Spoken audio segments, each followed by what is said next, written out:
আসসালামু আলাইকুম রহমতুল্লাহি বারাকাতু। দিন ইসলাম চ্যানেলের পক্ষ থেকে আপনাদেরকে আন্তরিক শুভেচ্ছা। প্রিয় দর্শক শ্রোতাবৃন্দ, আমাদের আশেপাশে এমন অনেক লোক আছে যাদের চেহারা সুরত, আকার আকৃতি মাশাআল্লাহ অনেক সুন্দর। আল্লাহ পাক তাদের অনেক সুন্দর চেহারা দান করেছেন, কিন্তু তাদের চেহারায় কোনো নূর নেই বা কোনো মায়া নেই। আপনি যদি চেহারায় নূর দেখতে চান, কোনো আল্লাহওয়ালা চেহারার দিকে তাকান, তার চেহারা আপনার থেকে বিপরীত মনে হবে। এটাই সেই নূর। এই নূর কিভাবে অর্জন করবেন? ছোট্ট একটি আমল, যদি প্রতিদিন এই আমলটি করতে পারেন, রাতে শোয়ার সময় আল্লাহ পাকের ছোট্ট একটি নামের আমল যদি করতে পারেন, তাহলে আপনার এই চেহারায় নূর চলে আসবে, আপনার চেহারা সুন্দর আলোকিত হবে। তবে এই আমলের পূর্ব শর্ত হচ্ছে 5 ওয়াক্ত নামাজ আদায় করতে হবে, হালাল হারাম মেনে চলতে হবে এবং এই আমলের উপর পরিপূর্ণ বিশ্বাস রাখতে হবে। আমলটি কিভাবে করবেন?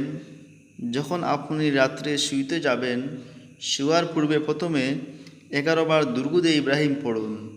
অতঃপর আল্লাহ পাকের একটি নাম আল মুসাউবিরু এই নামটি 10 বার পড়েন। অতঃপর শেষে আবার দুরূদে ইব্রাহিম পড়বেন 11 বার। অতঃপর দুনো হাত মুনাজাতের মতো করে ফুঁক দিয়ে দুনো হাত চেহারায় মুছে দেবেন এবং গাড়ে মুছে দেবেন। এই আমল করে আপনি শুয়ে যাবেন।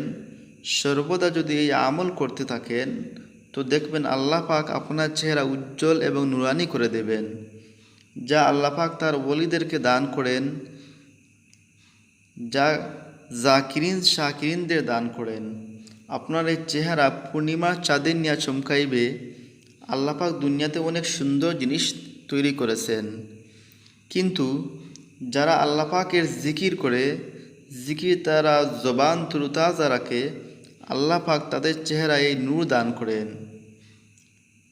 প্রিয় দর্শক শ্রোতাবৃন্দ, আপনারা এই আমলটি অবশ্যই করবেন। এটা একটি পরীক্ষিত আমল। আর অবশ্যই আপনারা আমার চ্যানেলটাকে সাবস্ক্রাইব করবেন। আমার পরবর্তী